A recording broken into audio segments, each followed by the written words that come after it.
Welcome to second year BSc fourth semester statistics students.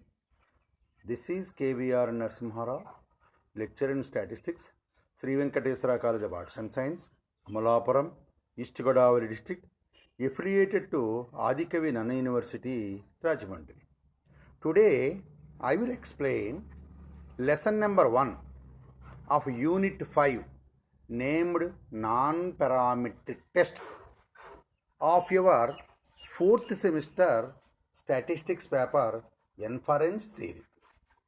In this lesson, first of all, I will explain what is meant by parametric tests and what is meant by non-parametric tests and what are the assumptions of parametric tests, what are the assumptions of non-parametric tests, and what are the different types of non-parametric tests.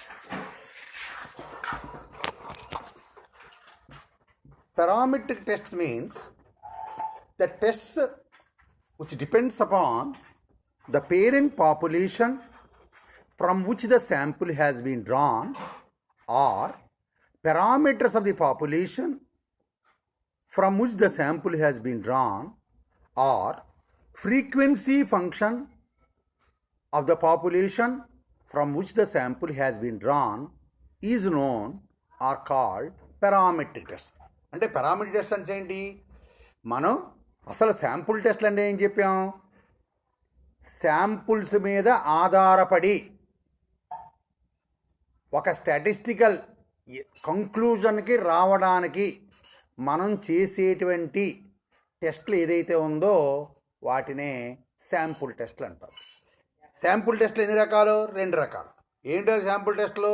Large sample టెస్ట్లు, small sample టెస్ట్లు. Large sample టెస్ట్లు అంటే ఏంటి? Sample size 30 కంటే ఎక్కువ ఉంటే అలాంటి శాంపుల్స్ని large sample అని, అలాంటి లార్జ్ శాంపుల్స్ మీద ఆధారపడేటువంటి టెస్ట్ని లార్జ్ శాంపుల్ టెస్ట్లు అంటాము అని మనం 3rd యూనిట్లో నేర్చుకున్నాం. సో అదే శాంపుల్ సైజు కనుక 30 ఆ లోపు కనుక ఉండి మనం టెస్ట్ చేయాల్సి వస్తే వాటిని స్మాల్ శాంపుల్ టెస్ట్లో అంటామని చెప్పాం. సో లార్జ్ శాంపుల్ టెస్ట్కి ఎగ్జాంపుల్ ఏం చెప్పాము? జెడ్ టెస్ట్ అనేటువంటిది లార్జ్ శాంపుల్ టెస్ట్, అంటే నార్మల్ టెస్ట్ అనమాట. జెడ్ టెస్ట్ అంటే నార్మల్ టెస్ట్. నెక్స్ట్ ఏంటి? Small sample test. Small sample టెస్ట్కి ఎగ్జాంపుల్స్ ఏమి ఇచ్చాము? Chi square test, T test, F test, వీటిని మనకి స్మాల్ శాంపుల్ టెస్ట్లు అంటామని చెప్పాం.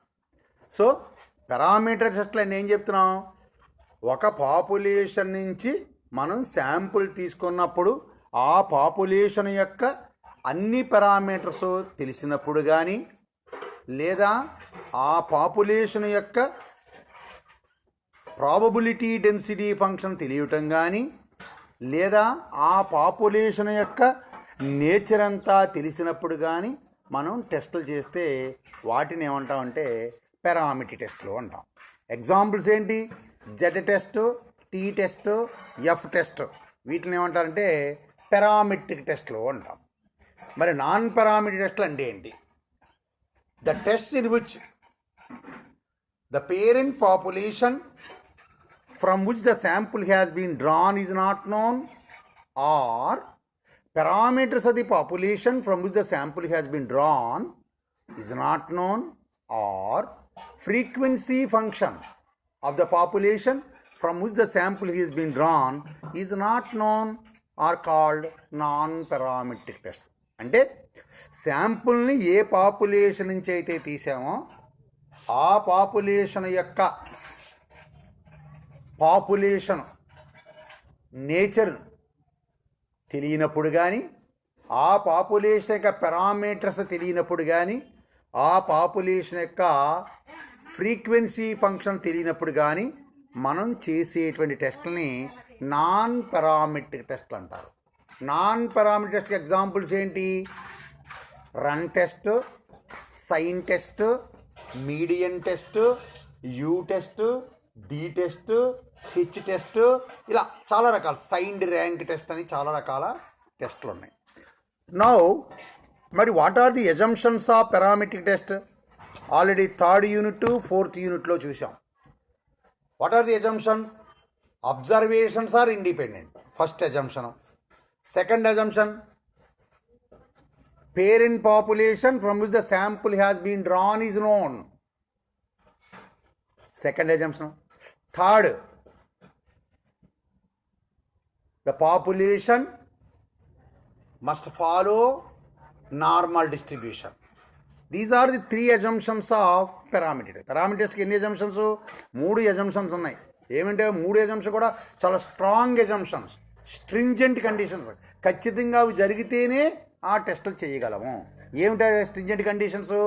అబ్జర్వేషన్స్ ఖచ్చితంగా ఇండిపెండెంట్ అవ్వాలి. రెండోది ఏంటి?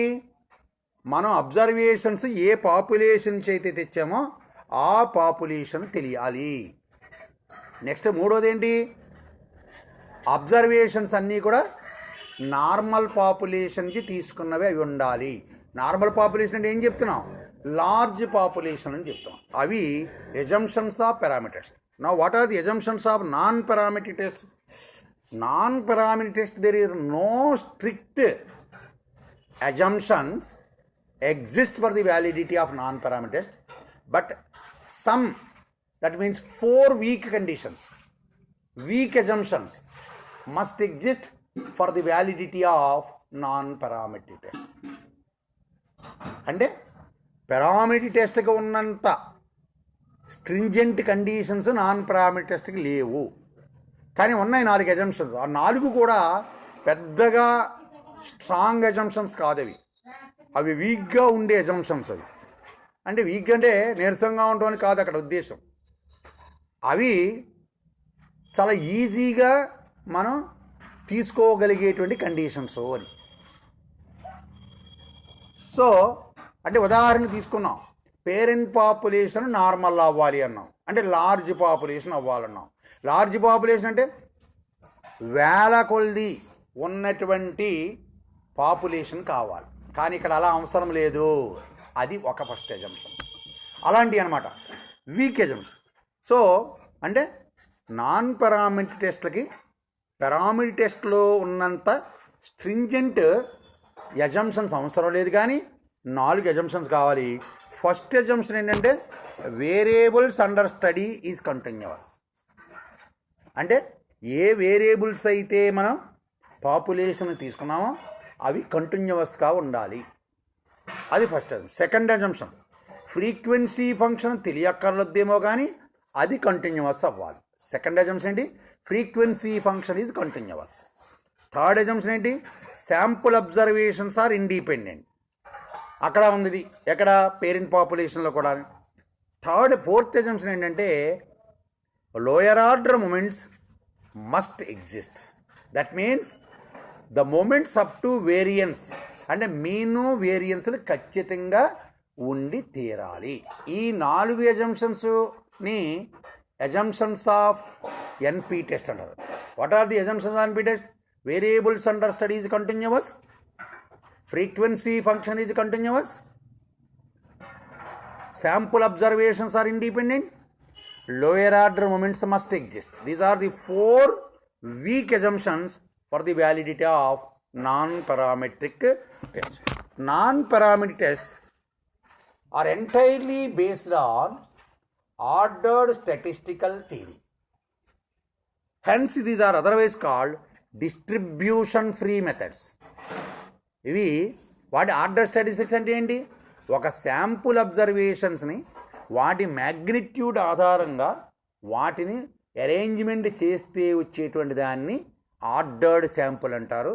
ఆ ఆర్డర్డ్ శాంపుల్ ఉపయోగించి మనం స్టాటిస్టిక్స్ కనుక క్యాలిక్యులేట్ చేస్తే వాటిని ఆర్డర్డ్ స్టాటిస్టిక్స్ అంటారు. ఉదాహరణకి ఒక శాంపుల్లోంచి అంటే 1 to 10 అనేటువంటి అబ్జర్వేషన్లోంచి 8 తీశాను, 2 తీశాను, 4 తీశాను, 9 తీశాను. 1 to 10లోంచి 8, 4, 2, 9 వీటిని అవి శాంపుల్ అబ్జర్వేషన్.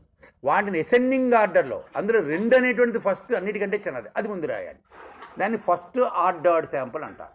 తర్వాత దానికంటే పెద్దది 4 తర్వాత రాయాలి, దాన్ని సెకండ్ ఆర్డర్డ్ శాంపుల్ అంటారు.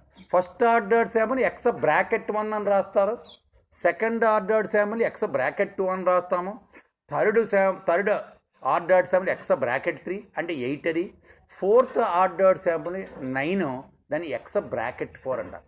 అంటే ఎక్స్ బ్రాకెట్ 1 ఏమైంది, less than x bracket 2, x bracket 2 less than x bracket 3, x bracket 3 less than x bracket 4 etcetera less than x bracket 10.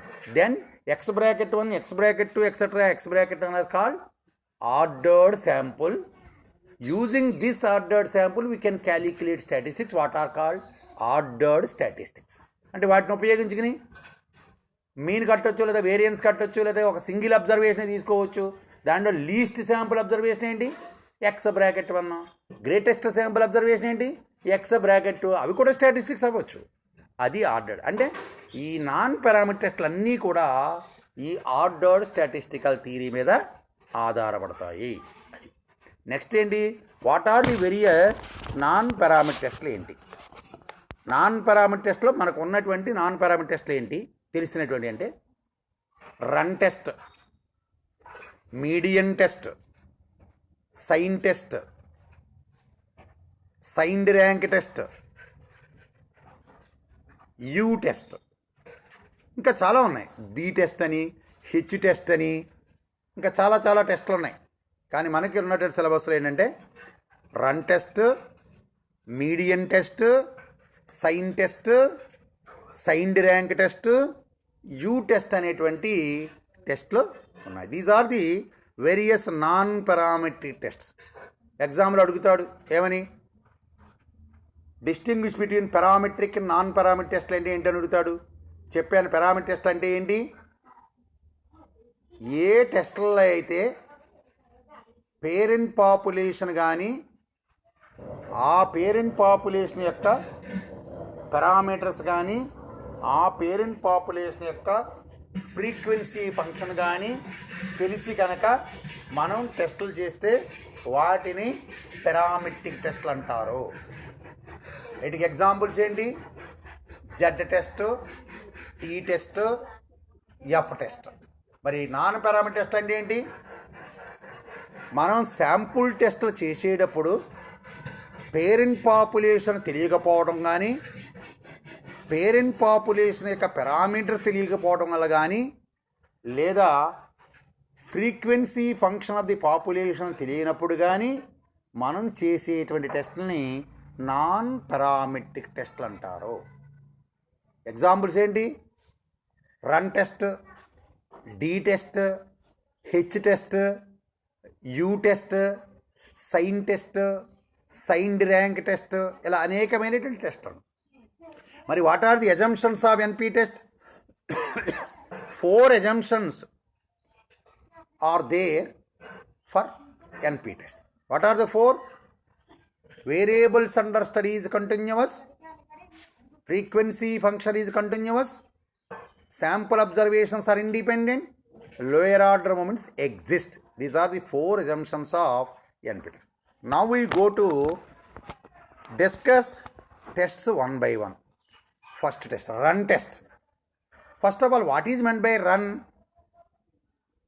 Run means a sequence of letters of one kind defined by its surrounding is called a sequence. అంటే ఒకే రకానికి చెందిన అక్షరాలు వాటి ముందు వెనకలు అవి కాకుండా ఉన్నప్పుడు దాన్ని ఒక రన్ను అంటారు. అంటే ఉదాహరణకి ఎక్స్ వైవైవై ఎక్స్ అన్న, అంటే ఎక్స్ అనేటువంటి దానికి ముందు ఏమీ లేదు కానీ తర్వాత ఎక్స్ తర్వాత వై వచ్చింది, అంటే ఎక్స్ అనేది ఒక రన్ను. వైవైవై అనేటువంటి దాని అదొక రన్ను. ఇంత వైవైవైలో వైకి ముందు ఎక్స్ ఉంది, తర్వాత మళ్ళీ చివరి వై తర్వాత మళ్ళీ ఇంకొక అక్షరం ఉంది. సో ఇలాగా అది రన్ అంటే. Run is a sequence of letters of one kind defined by its surrounding is called a run, and the number of letters in a run is called length of the run. ఒక రన్లో ఎన్ని అక్షరాలు ఉన్నాయో ఇప్పుడే చెప్పాను example. X వైవైవై X అన్నాను. First ఇది X అనేది ఒక రన్ను, వైవైవై అనేది ఒక రన్ను, ఎక్స్ అనేది ఒక రన్ను. ఫస్ట్ రన్లో ఒక లెటర్ ఉంది, అంచేత దాని లెంగ్త్ 1 అంటారు. సెకండ్ రన్లో 3 లెటర్స్ ఉన్నాయి, దాని యొక్క రన్ యొక్క లెంగ్త్ 3 అన్నాం. థర్డ్ దాంట్లో మళ్ళీ 1 లెటర్ ఉంది, దాని యొక్క రన్ 1. అంటే ఈ రన్ యొక్క లెంగ్త్ 1 దగ్గర స్టార్ట్ అవుతుంది, అది రన్ అంటే. సో అర్థమైంది అనుకుంటా రన్ అంటేని. రన్ అంటే ఒకే రకానికి చెందినటువంటి లెటర్స్ వాటి సరౌండింగ్లు వేరేగా ఉంటే వాటిని రన్ను అంటారు. ఆ రన్నులో ఎన్ని అక్షరాలు ఉన్నాయో చెప్పేటువంటి దాన్ని లెంగ్త్ ఆఫ్ ది రన్ను అంటారు. ఓకే, నౌ ఇప్పుడు ఏంటంటే మనకి ఫస్ట్ 1 శాంపుల్ రన్ టెస్ట్ అంటే ఏంటి, లేదా ర్యాండమ్నెస్ టెస్ట్ అంటే ఏంటి. 1 sample run test or randomness test.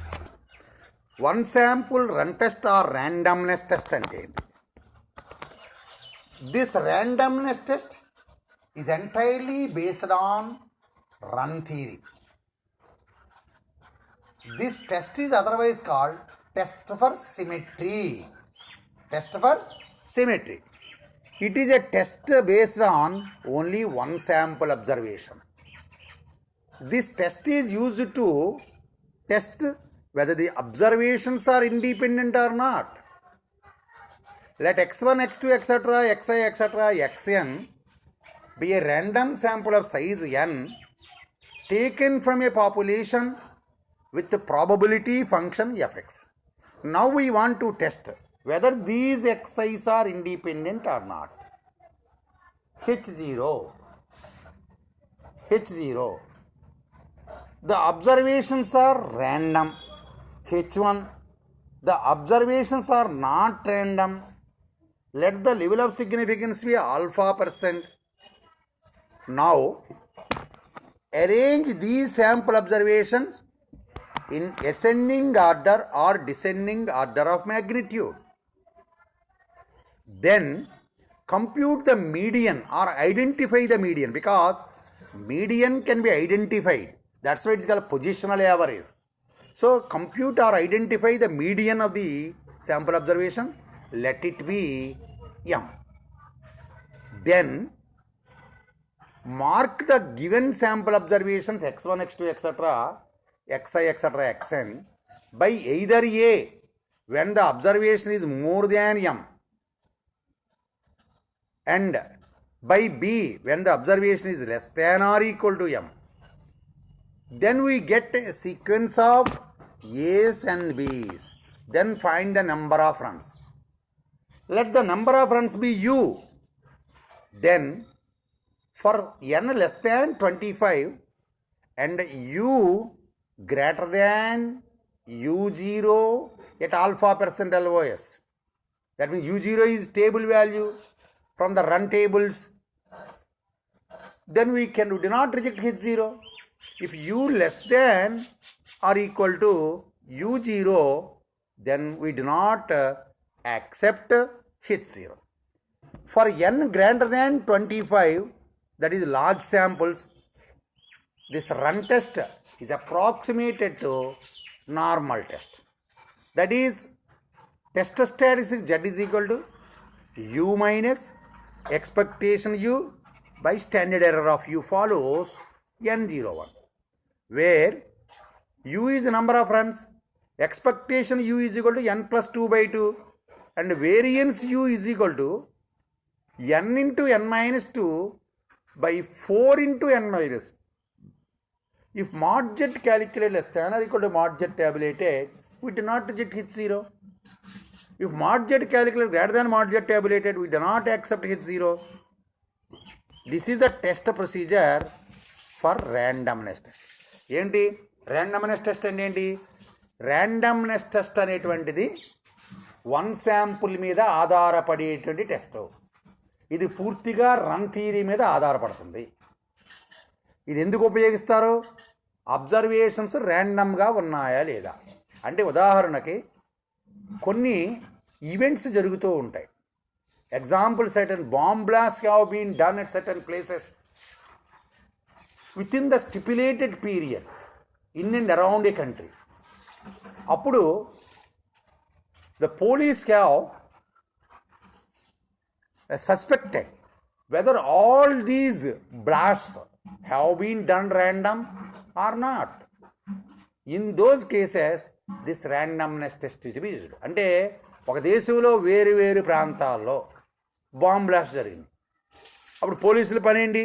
ఈ బాంబ్ బ్లాస్ట్లన్నిటికీ ఏమైనా ఇంటర్లింక్ ఉందా, లేకపోతే ఇవన్నీ ఏదో ర్యాండమ్గా ఆతతాయితనంగా జరిగినాయా అనేటువంటిది టెస్ట్ చేయాలన్నప్పుడు ఈ ర్యాండమ్నెస్ టెస్ట్ ఉపయోగిస్తారు. అంటే randomness test is used to test whether the observations are random, whether the accidents are randomly occurred అనేటువంటి సందర్భాల్లో మనకి ఈ ర్యాండమ్నెస్ టెస్ట్ని ఉపయోగిస్తాం. సపోజు ఎఫెక్ట్స్ ప్రాబబిలిటీ ఫంక్షన్ కాగలిగినటువంటి ఒక పాపులేషన్ నుంచి ఎన్ సైజు ఉన్నటువంటి x1 x2 etcetera xi etcetera xn అనేటువంటి ఒక శాంపుల్ తీసి ఈ శాంపుల్ అబ్జర్వేషన్స్ అన్నీ కూడా ఇండిపెండెంట్గా ఉన్నాయా? H0 ఏమన్నా అబ్జర్వేషన్స్ ఆర్ ఇండిపెండెంట్ అంటాం, H1 ఏమంటాం observations are not independent. Level of significance fix చేసుకోవాలి. 5%, 1%, 2%, లేదా 50%, దెన్ α% అనుకుంటాం. తర్వాత ఏం చేయాలంటే ఈ శాంపుల్ని మొత్తం అంతా కూడా అసెండింగ్ ఆర్డర్లో అరేంజ్ చేయాలి. శాంపుల్ అబ్జర్వేషన్స్ అంటే ఆరోహణ క్రమంలో అమర్చాలి లేదా అవరోహణలో అమర్చాలి. అమర్చిన తర్వాత మీడియన్ అబ్జర్వేషన్ ఐడెంటిఫై చేయండి. మీడియన్ అబ్జర్వేషన్స్ని ఐడెంటిఫై చేయండి. ఐడెంటిఫై చేసి దాన్ని ఎమ్ అన్నాం అనుకోండి. ఇచ్చిన sample observation x1 x2 etcetera xi etcetera xnలలో ఏవైతే మీడియన్ కంటే ఎక్కువ ఉంటాయో వాటిని ఏ అక్షరంతో, మీడియన్ కంటే తక్కువ ఉంటాయో వాటిని, మీడియన్ అంతకంటే ఎక్కువ ఉండే వాటిని ఏ అని, మీడియన్ కంటే తక్కువ ఉన్న వాటిని బి అని అక్షరంతో సూచించామనుకోండి. అప్పుడు ఏమవుతాయి? ఇచ్చిన శాంపుల్ కాస్త ఏలు బీలు అనేటువంటి సిరీస్ కింద కనిపిస్తుంది. ఏ బీలే కనిపిస్తాయి. అంటే ఉదాహరణకి 1 2 3 4 5 తీసుకున్నాం. 1 2 3 4 5 మీడియన్ ఎంత? 3. సో అప్పుడు మీడియన్ అంతకంటే ఎక్కువ ఉన్న అబ్జర్వేషన్స్ అంటే 3 4 5 వాటన్నిటినీ ఏ అనే అక్షరంతో సూచిస్తాం. అంటే 3 అన్నా ఏ, 4 అన్నా ఏ, 5 అన్నా ఏ. 1 2 3 ఏమవుతాయి? బి అవుతాయి. 1 2 సరే. అప్పుడు బీబీ ఏ అని వచ్చింది. అంటే 2 సీక్వెన్స్లు వచ్చినాయి, 2 రన్స్ వచ్చినాయి. అంటే 2 రన్స్. నెంబర్ ఆఫ్ రన్స్ ఎన్ని? 2. అలా యూని ఐడెంటిఫై చేయాలి నెంబర్ ఆఫ్. ఆ యూ కనుక మనకి శాంపుల్ సైజు 25 లోపులో ఉన్నప్పుడైతే రన్ టేబుల్స్ని ఉపయోగించుకుని ఆ యూ వాల్యూ టేబుల్ వాల్యూ కంటే ఎక్కువ వస్తే H0ని డు నాట్ రిజెక్ట్. అదే కనుక less than or equal to వస్తే డు నాట్ యాక్సెప్ట్ H0. ఇది run test. Once again I am explaining run test. One sample run test is otherwise called randomness test. It is entirely based on run theory. This test is used to test whether the observations are randomly located or randomly occurred or randomly arranged. Let x1 x2 etc xi etc xn be a random sample of size n taken from a population with probability function fx. With probability function fx. Now we want to test whether these xi's are independent or not. H0, the observations are independent. H1, the observations are not independent. Let the level of significance be α%. Test statistics, level of significance α%. Then find the median of the sample, let it be m, identify the observations x1, x2, etc., xn by either a when the observation is more than or equal to m, and identify b when the observation which are less than m. Then we get only two letters of the form A's and B's. Then we get runs. Identify the number of runs. If the number of runs is say u, and comparing this u with the table value e0 at alpha percent LOS. If u greater than u0, at alpha percent LOS, we do not reject H0, and if u less than or equal to u0 for alpha percent LOS, we do not accept H0. This comparison has been permissible when the size of the sample n is less than 25. If the size of the sample is more than 25, then we use normal test. That is, z is equal to u minus expectation u by standard error of u. What is expectation of u? N plus 2 by 2. What is variance of u? N into n minus 2 by 4 into n minus 1. If mod z calculated standard equal to mod z tabulated, we do not reject H0 at alpha percent LOS. If mod z calculated greater than mod z tabulated, we do not accept H0. This is the randomness test. This test is also used whether the stones or pearls or diamonds arranged in a necklace is random or not also. Next one is next test. Two sample run test. ఇప్పటివరకు మనం ఏం చెప్పాం? One sample run test చెప్పాం, దాన్నే randomness test అన్నాం. ఇప్పుడు two sample run test అని చెప్తున్నాం. దీన్ని వాల్డ్ అండ్ వోల్ఫ్విడ్జ్ అనేటువంటి ఇద్దరు స్టాటిస్టీషియన్స్ దీన్ని డెవలప్ చేయడం జరిగింది. అంచే దీన్ని వాల్డ్ వోల్ఫ్విడ్జ్ రన్ టెస్ట్ అని కూడా అంటారు. Let x1, x2, etc., xi, etc., xn1 be a random sample of size n1 taken from a probability function, taken from a population with probability function f1x, and y1, y2, etc., yj, etc., yn2 be another independent random sample of size n2 taken from another large population, another population with probability function f2y. First sample is taken from f1x, second sample is taken from f2y. Size of the first sample is n1, size of the second sample is n2. Now we want to test whether the two samples have been drawn from the same population. That means whether the two samples have taken from the same population or from different population. H0, the two samples have been drawn from the same population. That is H0 f1x is equal to f2y. H1, the two samples have not been taken from the same population. That is H1 f1x not equal to f2y. Let the level of significance be alpha percent. Now combine the two samples and arrange them in order. Combine the two samples and arrange them in order of magnitude. Then find the median of the combined sample. Let it be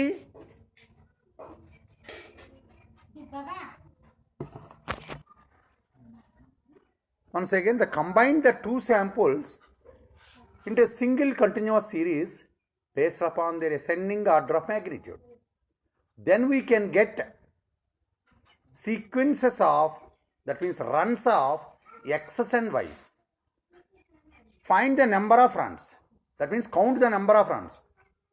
U, if u is equal to